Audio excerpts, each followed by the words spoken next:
శ్రీ వెంకటేశ్వర స్వామి అచ్చమూర్తి రూపంలో దర్శనమిస్తున్నారని చిన్నజీయర్ స్వామి తెలిపారు.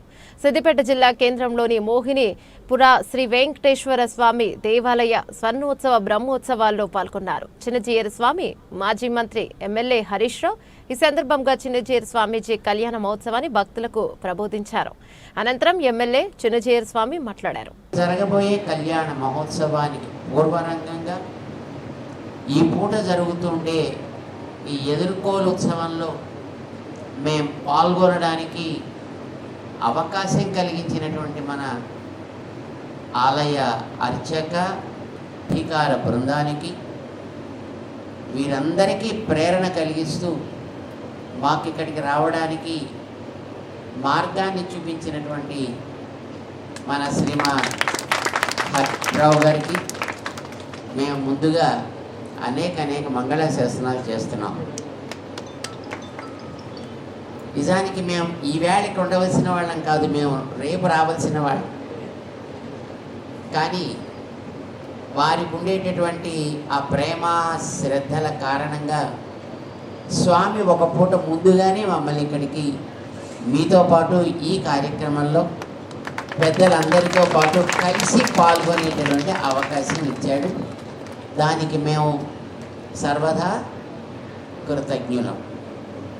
ఇక్కడికి వస్తుంటే మాకేదో వినిపిస్తోంది అక్కడ మైకులో, ఎవరో తెలియలేదు.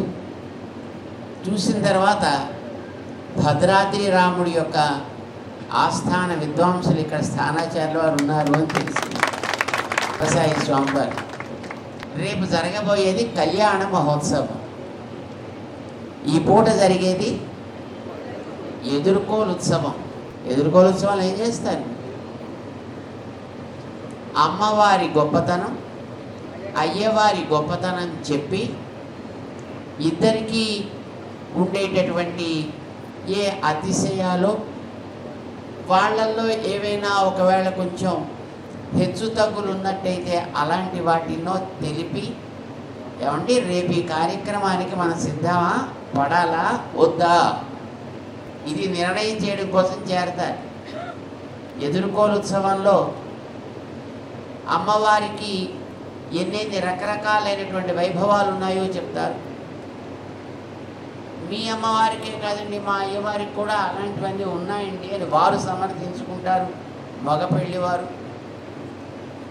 చాలా బాగుందండి, మీకు అంతంత గొప్పతనం ఉంటే దానికి కావలసినటువంటి మరింత వైభవాలు మా అమ్మవారి దగ్గర ఉన్నాయని వీరు చెబుతారు.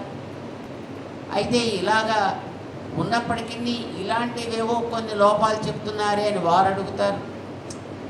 చాలండి లోపాలు, మా వాళ్ళల్లో ఏమో ఉంటే ఉండొచ్చేమో కానీ మీ వాళ్ళల్లో మాత్రం లేవా ఏమిటి అని ఆయనలో ఉండే ఏవైనా కొన్నిటిని చూపించే ప్రయత్నం వీళ్ళు చేస్తారు.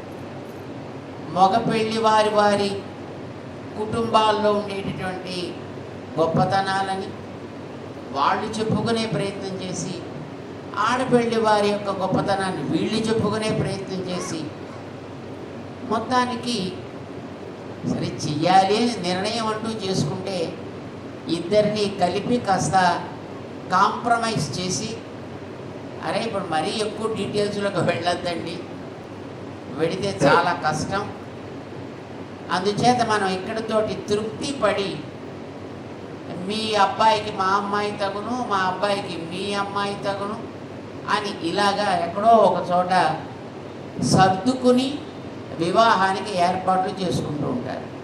ఇక్కడ చూస్తే ఇద్దరు మాట్లాడారు. అలాంటివేమి చర్చ ఇక్కడేం జరిగినట్టు కనపడడం లేదు. ఎదుర్కోవాల్సి ఇదివరకే ఏమిటో మ్యాచ్ ఫిక్సింగ్ లాగా అనిపిస్తుంది.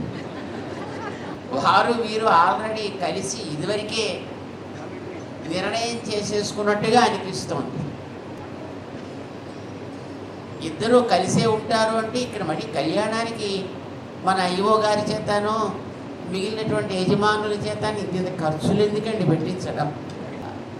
ఆ అవతారాలు లేవు మన దగ్గర. ఆ వైకుంఠం దూరం. ఇది అర్చామూర్తి వేయించేస్తున్నారు. ఇక్కడ వెంకటేశ్వర స్వామి ఏ రూపంలో మనకి దర్శనమిస్తున్నారు? ఇక్కడ అర్చామూర్తిగా దర్శనమిస్తున్నారు. అమ్మవారిని మనం ఏ రూపంలో చూడాలనుకుంటున్నాం? అర్చామూర్తిగానే చూడాలనుకుంటున్నాం. అర్చామూర్తిగా ఉండేటటువంటి స్వామివారి వైభవాన్ని మీరు చెప్పండి, అర్చామూర్తిగా ఉండే అమ్మవారి వైభవాన్ని చెప్పండి. ఇరువురు ఒకరికొకరు సరితూగుతారా? కానివ్వండి, తాంబూలాలు పుచ్చుకుందాం అనొచ్చు. మరి ఇప్పుడు అది చెప్పాలి అని మేము కోరుతాం. వివాహం జరగాలి, ఇది విశ్వామిత్రుల వారి నిర్ణయం. ఇప్పుడు మా స్థానాచార్యుల వారు, మా స్థలసాయి స్వామివారు బహుశా అలా విశ్వామిత్ర పక్షం వహించినట్టున్నారు. రాముడికి వివాహం జరిగే ఛాన్స్ లేదు, సీతమ్మకి వివాహం జరిగే ఛాన్సు లేదు. విశ్వామిత్ర మహర్షి కనుక లేకపోయినట్టయితే రామచంద్రుడికి ఒక రకమైనటువంటి పరాక్రమము ప్రభావము ఉన్నాయి, సీతమ్మ వారికి ఒక రకమైనటువంటి పరాక్రమం ప్రభావము ఆవిడికి ఉన్నాయి. సీతమ్మకి వివాహం కావాలి అని అంటే వాళ్ళ నాన్నగారైనటువంటి జనక చక్రవర్తి గారు కొన్ని ఆంక్షలు పెట్టారు.